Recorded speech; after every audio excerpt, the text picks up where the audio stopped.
So this is the one problem using FET. So they have given the values for RS, RL, RD, mu. Then asking you to find what is GMF. So first you find GM using the formula.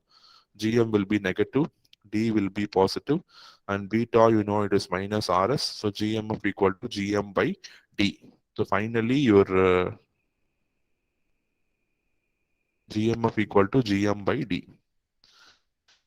And here you will get minus sign. Okay, minus you will get for GMF also, and you can find the AVF voltage gain that will also be negative because of your 180-degree phase shift. Ri is infinity, RIF is also infinity, and R naught we have found the expression is addition of RD and RS. So R naught is 41K, and if we find R naught F, it is going to be more than that, because if I'm going to multiply R naught by 1 plus beta GM, so it is going to be 91K. And finally, R naught F dash is going to be R naught F parallel to RL. So 91K parallel to 4.7K. If you do, you'll get the answer less than 4.7K. You get the answer as 4.47 kilo ohms.